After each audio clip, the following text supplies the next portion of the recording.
Una de las ciudades más emblemáticas de todos los tiempos es Jerusalén, capital de Israel. Con casi 800.000 habitantes, esta metrópolis aún revela a sus habitantes vestigios de los grandes acontecimientos que se dieron allí. En las Escrituras se presenta cómo el pueblo israelita conquistó Jerusalén bajo el liderazgo del rey David. Pero, ¿quiénes habitaban esta ciudad? ¿Quiénes la construyeron? ¿Cómo los hallazgos de la arqueología se conectan con los eventos bíblicos del Antiguo Testamento? ¿Qué importancia pasó a tener Jerusalén una vez que se establece como la capital del reino israelita? En búsqueda de respuestas, aquí comienza Evidencias.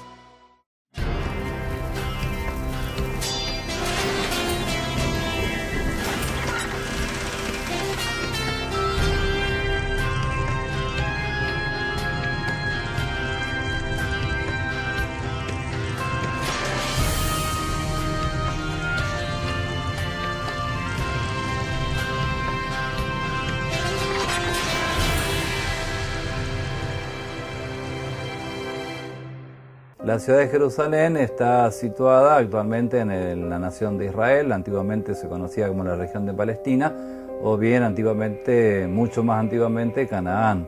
Jerusalén se encuentra a unos 750 metros sobre el nivel del mar. Hay en Canaán, en esta región, una cadena montañosa como una espina dorsal ahí de la región, y justamente Jerusalén está en el medio de esa cadena montañosa. Justamente en aquellos tiempos se conocía que separaba las tribus del norte con las tribus del sur.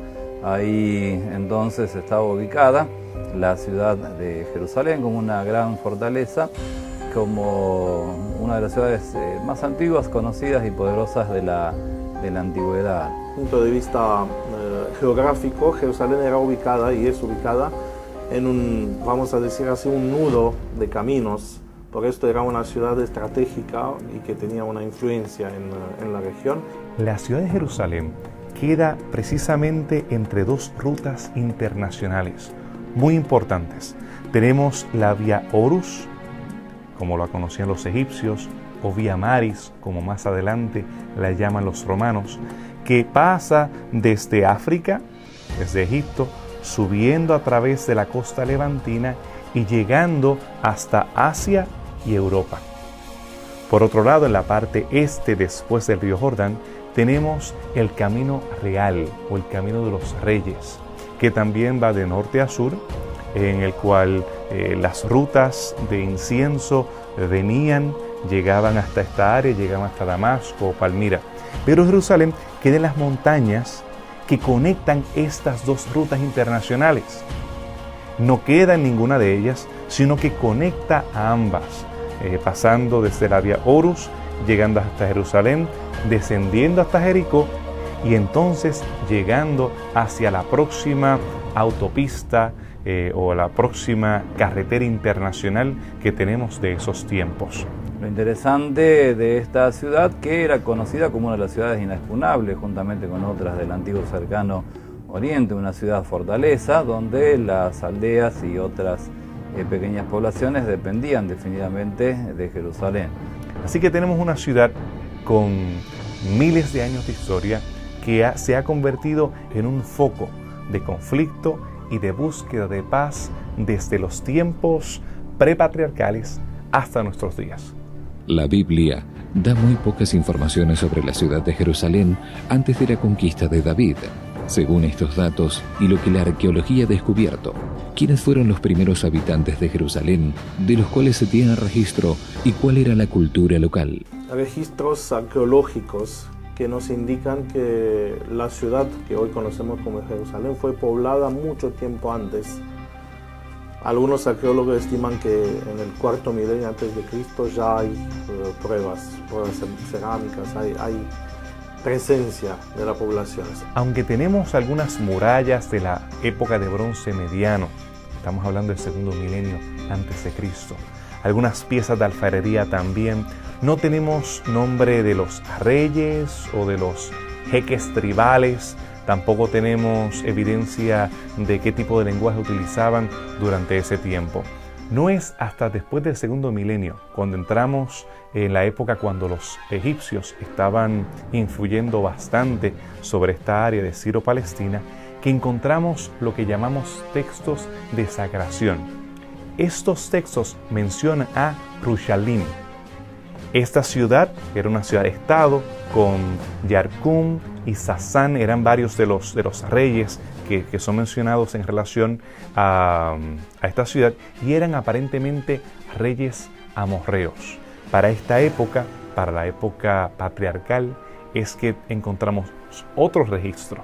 En este caso tenemos el libro de Génesis, cuando en Génesis 14, del 18 al 20, se menciona al rey Melquisedec entrando en contacto con Abraham, o en este caso Abraham, en relación a la ciudad de Salem, como se menciona en la Biblia, en primera instancia, la ciudad de Jerusalén. Ahora es difícil, generalmente se dice que los jebusitas fueron los primeros que habitaron esta ciudad, pero parece que los jebusitas llegaron más tarde y tomaron la ciudad más tarde. La cultura de esos pueblos es elusiva. Sabemos que son tribus amorreas por la forma de los nombres. Los nombres nos ayudan etimológicamente a identificar algunos de estos reyes o algunos de sus habitantes, por lo menos. Tenemos menciones bíblicas de eteos o de hititas que también vivían, según describe la Biblia hebrea, en esta región. Y nosotros podemos identificar inclusive algunos nombres. En el caso de Abdi-Jepa, que se identifica como uno de los reyes de la época Amarna. A mí me intrigaba y comencé a investigar, especialmente el año pasado, acerca de ese nombre, Abdi o Ebed en hebreo, Jepa. Jepa viene de una raíz de una diosa Uriana. Y estos urianos, que vivían en lo que hoy conocemos Anatolia, que tiene que ver con Palestina, según investigué, los hititas adoptaron el pantenón uriano, algo así como los romanos que adoptaron los dioses que venían de Grecia. Los hititas adoptaron los dioses urianos. Yo me atrevo a identificar a este rey como un rey hitita. Los jebuseos tenían esa relación étnica con los hititas que venían de Anatolia. Por esa razón, este rey que conocemos, Abdi-Jepa, continúa con la línea de los eteos a los cuales Abraham le compra la cueva de Macpela y los que se encontraban en esa región, según testifica el texto bíblico. En la Biblia nos dice que los jebuseos eran los ocupantes de Jerusalén cuando David llegó allí, y el grupo que a él le preocupaba, el grupo que él quería conquistar y cuando quería adueñarse de Jerusalén, eran los jebuseos. Era un grupo que se dedicaban específicamente a una vida agrícola ganadera. Ellos sembraban cebada, trigo, también criaban ganado caprino, bovinos, ovejitas, cabritas en la zona. Y ellos vivían en ciudades fortalezas. Justamente Jerusalén era una ciudad fortaleza, era una ciudad-estado. Los cananeos tenían una religión bastante politeísta. Ellos celebraban las fiestas relacionadas con sus dioses Baal y Astarté, con respecto de la llegada de la primavera, la llegada del otoño, de las fiestas de la fertilidad. Y los textos de Ugarit nos dicen que sus fiestas eran bastante idolátricas, politeístas y un tanto inmorales, por lo menos en los momentos de las festividades. Los cananeos aprendieron también un lenguaje escrito que, junto con los fenicios, que son parte de la zona, posiblemente hayan dado origen a la primera escritura fonética de 22 letras, que sería el patrón de los lenguajes que se usan en la actualidad. Una vez que los israelitas obtuvieron el dominio de Jericó, ellos comenzaron a conquistar una gran cantidad de ciudades de la región de Canaán. Pero Jerusalén no fue tomada en ese momento. ¿Cuándo realmente los israelitas conquistaron esta ciudad? El libro de Josué nos habla acerca de una épica batalla entre los cananeos y los israelitas. Tenemos que los israelitas habían hecho una alianza con los habitantes de Gabaón. Y ahora, unos reyes cananeos, ellos siendo dirigidos por Adoni-Sedec. Recordamos a Melquisedec, el rey de Salem, quien era el rey de Urushalum. Era la ciudad cananea, jebusita, la ciudad que estaba entonces siendo la principal de las ciudades de esta coalición en contra de los hebreos. El libro de Josué nos describe que la ciudad o que la coalición fue destruida y que ellos fueron vencidos, pero no nos dice que la ciudad cayó en manos de los hebreos. Inclusive en el libro de los jueces reconoce, jueces 1:21, 19:10, se reconoce que esta ciudad estaba en manos de los jebuseos, estaba fuera de la esfera de influencia o del control de los israelitas. No es hasta la época de hierro, hasta unos 1000 años antes de Cristo, en el tiempo de David, que entonces la ciudad finalmente cae en manos de los israelitas. En el año 1004 a.C., el rey David tomó esta ciudad por una campaña ingeniosa, muy ingeniosa. Como tenía murallas y era difícil entrar adentro, por un viaducto, una corriente de agua que traía agua en la ciudad. Sin embargo, no hemos determinado exactamente cuál era ese túnel. Realmente no estamos seguros. La mayoría de estos acueductos que se identificaban antes, hoy lo hemos datado para la época de los hasmoneos, el tercer siglo, segundo siglo antes de Cristo. Pero sí podemos reconocer que no hubo una devastación de la población local, en lo cual fueron deportados. ¿Por qué? Porque el texto mismo lo sugiere. En el caso de la toma de Betsabé y el asesinato de Urías, aparte de la lujuria, podemos pensar también qué influencia política podía haber tenido Urías dentro de la ciudad. En el caso de Ornán, porque hasta ese momento ese lugar, que era el lugar más importante en la Acrópolis, estaba en manos de un hitita. Y cómo David fue ganando su influencia a través del tiempo y no de forma automática. En muchas ocasiones pensamos que estas conquistas ocurren de la noche a la mañana y no reconocemos el proceso político que tiene lugar, convenciendo gente. Las personas no le agradaba este asunto del genocidio. Pensamos siempre en términos de matar a todos los habitantes. Y limpieza, tenemos que hacer diferencia entre lo que Dios ordenó como una limpieza en algunos momentos dados, el jerem, y el otro proceso de atraer a las naciones para la adoración a Yahvé. Pero dentro de este proceso, Jerusalén se convirtió en la vasija donde se derretían las diferentes culturas para entonces ellos convertirse en la luz que iba a iluminar a todas las naciones.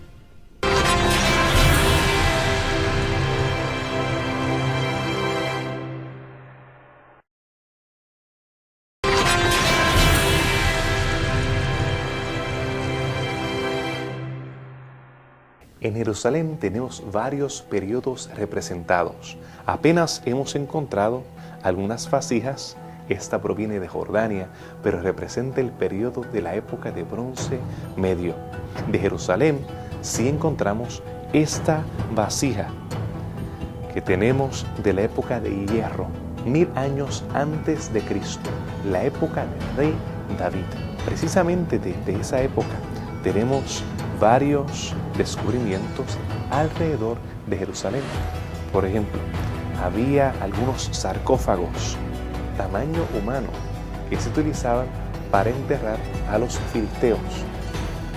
Ellos probablemente aprendieron esa técnica de los egipcios en su contacto con Egipto. Algunos de estos sarcófagos antropomórficos de forma humana han sido rescatados en Ecrón, Asdod, Ascalón, las ciudades de la Pentápolis que quedaban en la frontera con el territorio de Israel. Esas ciudades-estado estaban en conflicto durante toda la época de hierro. También en Jerusalén tenemos una inscripción muy importante. Esta inscripción fue encontrada en un túnel a eso de 1880. Se llama la inscripción del rey Ezequías. En esta inscripción es escrita en protohebreo. Los trabajadores relatan de cómo ellos estuvieron buscando encontrarse con sus compañeros del otro lado del túnel. No es una inscripción monumental, tal vez promovida por el Estado o de forma oficial. Es simplemente el recuento de trabajadores que estaban buscando encontrarse cuando estaban preparando ese sistema de acueducto que estaba siendo preparado de forma rápida para el enfrentamiento entre las fuerzas asirias y los ejércitos judianos comandados por el rey Ezequías. Estos son los valientes que se estaban preparando para el sitio de Jerusalén. Jerusalén es una de las ciudades más importantes de la antigüedad. Aunque actualmente está dividida en el ámbito político y religioso, esta metrópolis fue la gran capital del Reino Unido de Israel. David, cuando toma la ciudad, estamos hablando de una ciudad pequeña, Tenía apenas el torrente del Gihón, tenemos el lugar donde se encontraban los reyes, los palacios, y hoy no tenemos mucho, tenemos solamente esta colina de Siloam, que hoy ni siquiera está dentro de las murallas de Jerusalén, de la Jerusalén actual.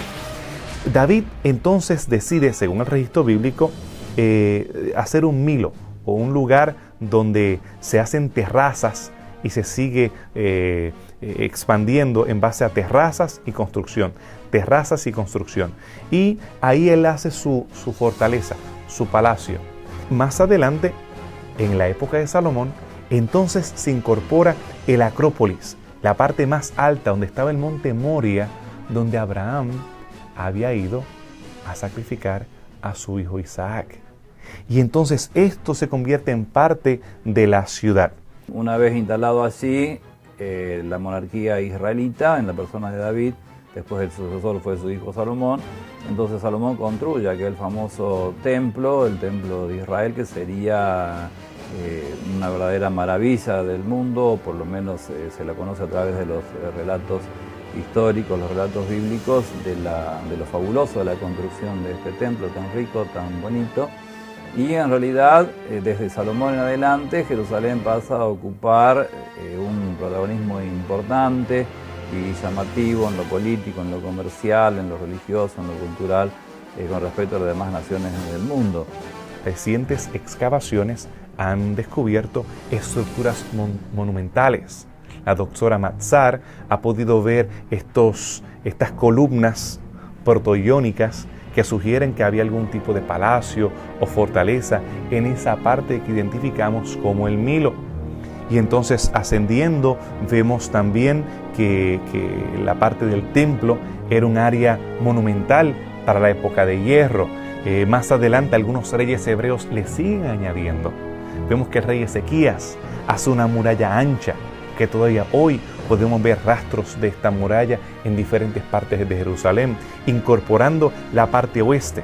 Esto después del año 722 o 721, cuando Samaria cae y entonces muchos refugiados llegan y él los incorpora. También tenemos el torrente, el estanque de Siloam, que tenemos el túnel de Ezequías, que también es evidencia de ampliaciones monumentales que hicieron los reyes judianos a través de la época de hierro. Y la Biblia nos dice que Jerusalén, y por su ubicación y también por la importancia que tenía desde el punto de vista religioso, era por lo menos para Israel un centro importante. Esto es muy interesante, que aunque el imperio fue dividido, el reinado de Israel fue dividido en dos partes, el centro religioso era vinculado con el templo. Es muy interesante que Dios no dejó que tengan muchos lugares de adoración. Antes la gente tenía altares, tenían una adoración, vamos a decir así, privada o casera. Pero cuando Dios instituyó su sistema de adoración nacional, y los planes de Dios era que sea no solo nacional, sino que sea más amplio. Y esto lo podemos ver en el relato bíblico, en las profecías sobre Jerusalén, un centro de atracción religiosa. De hecho, pasó a ser una de las ciudades mimadas por los emperadores, de turno, ya sean los babilonios, los caldeos, los egipcios, o los griegos y los romanos, ciudad que de alguna forma siempre llamó la atención, y los emperadores querían llegar allí, conocer, ver y en todo caso proteger también. la ciudad de Jerusalén en realidad hasta el día de hoy sigue siendo una de las ciudades más llamativas del mundo, hoy conocida como Ciudad de la Paz y un patrimonio de la humanidad. A medida que se sucedieron los reyes israelitas, Jerusalén fue creciendo y desarrollándose en estructura e importancia. Uno de los momentos de gran expansión fue durante el reinado de Ezequías. La Biblia revela que en ese período el profeta Isaías fue informado por Dios que futuramente la ciudad sería conquistada. ¿Cuándo se dio esta primera destrucción de Jerusalén? ¿Cuáles fueron los motivos que las Escrituras presentan para este acontecimiento? Ezequías, quien fue responsable de bastante de la expansión de Jerusalén, con la muralla, el túnel y varias estructuras que él construyó durante su tiempo, es quien recibe un fatídico mensaje. Después de él haber sido sanado, en vez de darle gloria a Dios, cuando llegan los emisarios babilonios, él les enseña las riquezas precisamente. Isaías le advierte: todas estas riquezas que le has mostrado los babilonios, ellos se las han de llevar. Él escuchó la voz y solamente le dio gracias a Dios porque no iba a ser en sus días. Después de morir este fiel rey de Israel, vino su hijo Manasés, que fue un depravado, un hombre que llegó a sacrificar a sus niños al fuego en la parte sur de Jerusalén, lo que conocemos hoy como el Tofel, esa parte, el Gehenna en tiempos bíblicos, el infierno. Allí hacían todos estos sacrificios a los dioses paganos en el Tofel. Vemos, su hijo fue igualmente pagano, y no es hasta Josías que Josías entonces se encarga de restablecer el culto a Yahvé, de destruir los lugares altos, de celebrar la Pascua nuevamente. Pero las profecías estaban ahí. Cada uno de estos profetas, Habacuc se lamenta, hace el mismo eco, lo vemos en Jeremías, todos estos profetas contemporáneos. Jeremías, lo vemos en Ezequiel cuando habla acerca de la destrucción del sagrado templo. Y Daniel en su libro también nos habla acerca de estas deportaciones. Cuando Dios hizo el pacto que Él será el Dios y el Rey de Israel, esto significaba que Él también va a proteger. Pero este pacto tenía y la otra cara de la moneda que Dios había prometido: si ustedes no son fieles a este pacto, yo haré algo. Y una de las amenazas que siempre han tenido que vivir los que vivían en Jerusalén fue esto, que si no somos fieles, Dios nos va a dejar en las manos de los extranjeros. Las profecías del pacto del Antiguo Testamento, en los libros de Deuteronomio, Números, Levítico, mostraban que Dios va a dejar esta ciudad en las manos de los paganos, como decían ellos, de los extranjeros. Y así fue. Tristemente, esta ciudad no se arrepintió y las profecías se cumplieron sobre ella. El último de los reyes de Israel, Sedequías, no pudo defender la ciudad contra la invasión del imperio de Babilonia, y Nabucodonosor fue el que entró en la ciudad, conquistó, tomó toda la ciudad.